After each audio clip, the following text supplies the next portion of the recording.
계약갱신 요구권 행사에 별도의 형식이 존재할까요? 뭐 내용 증명을 보내야 되냐, 뭐 꼭 뭐 서류로 보내야 되냐, 뭐 이런 걸 묻는 것 같은데 그런 방식은 없어요. 뭐 말로 해도 되고요.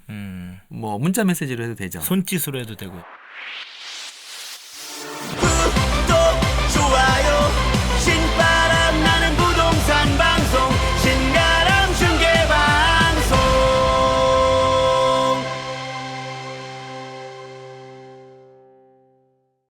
네, 의사 표시를 하면 되는 거니까요. 다만 이제 증거, 나중에 이제 분쟁이 생기면 증거의 문제가 생기는 거죠. 그다음에 그런 의사가 확정적인 의사 표시였느냐?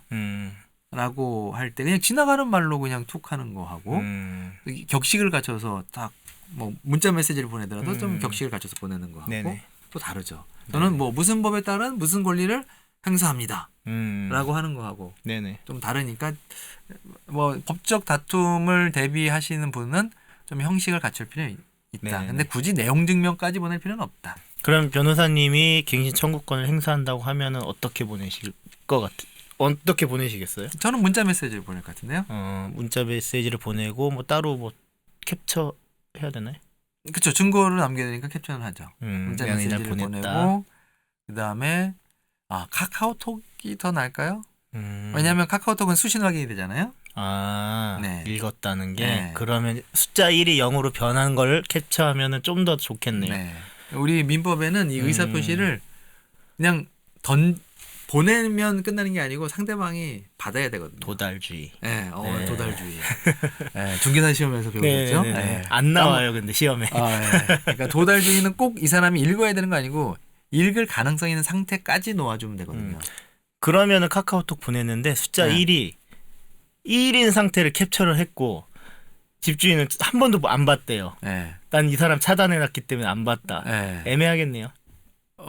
차단해놨으면 우리가 의사 표시가 도달하지 않았다고 볼 수 있죠. 않았다고. 네. 웬만하면 캡처하더라도 0 숫자 0 된 거를 캡처하시기를 바랍니다. 네.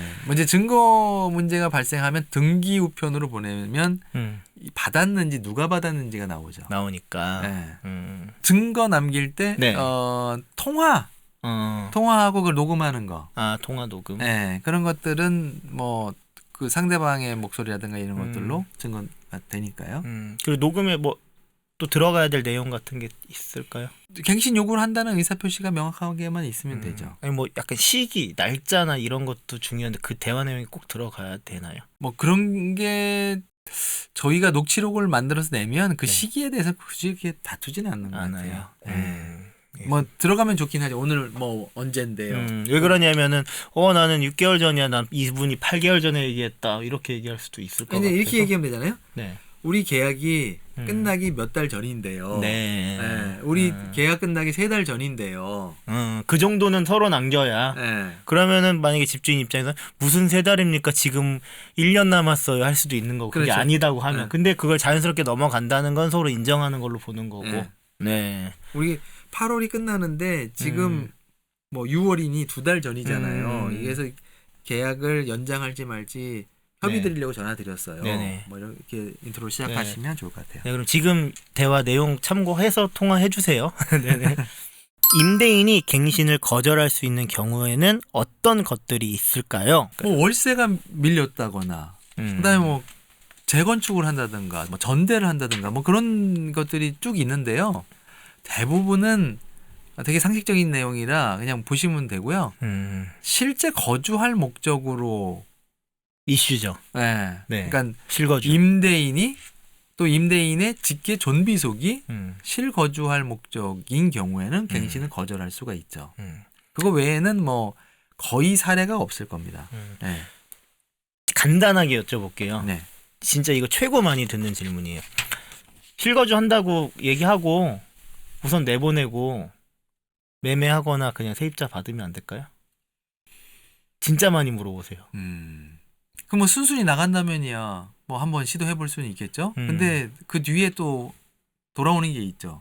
손해배상이 올 수도 청구 당할 수도 있으니까요. 청구를 당할 수 있다. 네. 근데 임대인하고 임차인하고 갈등이 있으면 네. 임차인은 버텨버릴 수가 있어요. 그럴 수도 있고, 네. 예. 아니면 나가서 소송을 걸 수도 있고. 나가서 소송 걸 수도 있는데 확실하게 이 사람이 거짓말하는 것 같다라고 하면 일단 네. 안 나가려고 할 것 같아요. 그러니까 임대인이 명도 소송을 해야 되는데 내보내기 위해서 소송하면 비용 또 시간 네. 또 자기가 캥기는 것도 있을 수 있잖아요. 네. 거짓말이었다면. 네, 거짓말이었다면 실거주 목적이 또 뻔히 들통날 수도 있어요. 나 실거주 목적이라고만 우겨댄다고 되는 게 아니고 진짜 여기 들어와 살아야 되는 사정들이 있잖아요. 정황과. 네. 내가 뭐 지방에 잠깐 발령 나서 집 내가 한 채 있었는데 여기 임대 주고 내가 내려갔다가 네네. 거기서 근무 끝나고 이제 올라와야 되는 사정이 있다든가 뭐 그런 집이 2채 있는 사람이에요. 자기 집에 하나는 자기가 살고 하나는 세 줬는데 여기 살다가 굳이 여기 들어와야 된다. 네. 뭐 이런 경우에는 실거주 목적 입증하기가 굉장히 어렵죠. 그냥 임대인이 나 진짜 살려고 했던 거야라고 하는 말만 계속 반복하는데 네네. 법원이 그렇게 간단하게 실거주 목적을 인정하지 않을 거예요. 왜냐하면 이 법 취지가 임차인 보호에 있기 때문에 네네. 임대인이 거짓말하는지 계속 의심하면서 검토를 할 거거든요. 자료로.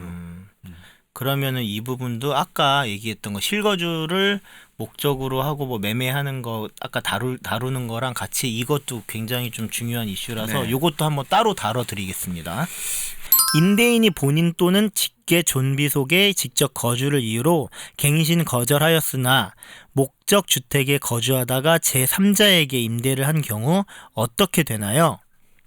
국토교통부는 이렇게 써 있어요. 갱신 요구가 거절되지 않았다면 계약이 갱신되었을 기간 2년이 지나기 전에 네네. 제3자에게 임대한 경우에는 원칙적으로 임대인은 종전 임차인이 입은 손해를 배상해야 된다. 다만 예외적으로 정당한 사유가 존재하는 경우엔 손해배상 책임을 면할 수 없다. 이렇게 해놨거든요. 기간이 2년이라고 딱 명시가 됐으니까 이 말은 갱신을 거절했으면 2년 동안 살아라. 그렇죠. 그러면은 그게 이제 국토부의 해석이에요. 또 여기서 하나 중간에 한번 껴들어서 또 말씀을 드리면 임차인이 만약에 12월 31일 날 나갔어요. 네. 그럼 적어도 1월 1일 날부터 전입 신고 및 이사까지 해야지 인정이 되나? 아니면 한 6개월 동안 안 들어오고 있다가 6개월 이후에 들어와서 2년 채울 수도 있잖아요. 이런 건 아직 해석이 없을까요? 그렇죠. 근데 뭐 뒤에 보면 뭐 질문이 있고 해석이 있는데 법원에 가면 네. 다 일도 양단으로 판단하지 않거든요. 딱 무슨 기준을 정하니까 합리적으로 이 사람이 실제 거주할 목적이 있었는데 피치 못하게 6개월 동안 거기 들어가지 못한 사정이 있는 거죠. 기존 집에 안 빠졌다 내놨는데 뭐 그런 걸 사유로 입증을 한다거나. 근데 그런 게 아니고 원래 다른 일을 하려고 하다가 들켰어. 들켜가지고 부랴부랴 정리하고 6개월 뒤에 들어갔어요. 아 그런 경우도 있고. 그런 걸 아주 디테일하게 보게 되니까. 근데 여기서 지금 국토교통부의 해석은 조금 의문이 있어요. 지금 2년 기간을 꼭 살아야 된다. 이런 취지로 얘기를 하고 있는데 여기 법조항에 이렇게 돼 있거든요. 임대인, 뭐 직계 정비석을 포함한 실제 거주할 목적으로 하는 경우에 갱신 거절할 수 있다 이렇게 돼 있는데 실제 거주할 기간이 얼마나 되느냐는 사실 법에는 써 있지 않아요. 명확하게.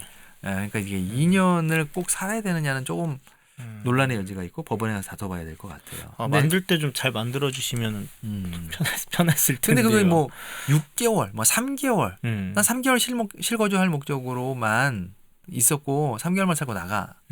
이러면 그 3개월이라는 게 이 사람을 내보내기 위한 목적이 아니었을까라고 법원은 의심의 눈초리로 물어볼 거고요. 왜 3개월 만에 이사를 하게 됐느냐에 대한 오히려 이 사람이 입증을 해야 되죠, 임대인이. 그래서 그렇게 꼼수를 부리기에는 기간이 법에 정해져 있지 않다고 해서 꼼수를 부리는 건 위험할 수 있죠. 실거주를 이유로 갱신 거절한 임대인이 제3자에게 목적 주택을 임대한 경우 손해배상 책임을 면할 수 있는 정당한 사유는 무엇이 있을까요? 뭐 불가피한 사유가 있으면 손해배상 책임을 면할 수가 있겠죠. 뭐 불가능한 걸 법이 요구할 수는 없으니까요. 근데 제3자에게 임대할 수밖에 없는 피치 못할 사정. 그게 잘 인정되기는 어려울 것 같아요. 뭐 법에서는 실거주를 하던 직계존속이 갑자기 사망해서 그렇죠. 사람이 없는데 어떻게 거주를 못 하겠죠. 네, 뭐 네. 실거주 중 갑자기 해외 주재원으로 파견되는 경우, 네. 뭐 이런 이제 예측 가능할 수 없었던 불가피한 사유. 근데 이제 거의 이런 경우는 드물 거다. 네. 노력을 하려고 해도 실거주를 하려고 해도 못하는 경우 네, 네. 굉장히 객관적으로 네. 이거를 소송 걸 수는 없을 것 네, 같아요. 네, 네, 걸어서도 안 되고요. 네. 네. 임대인의 직접 거주 사유가 허위인 경우 임차인이 손해배상 청구를 위해 직접 거주가 허위인 것을 확인할 수 있는 방법이 있을까요?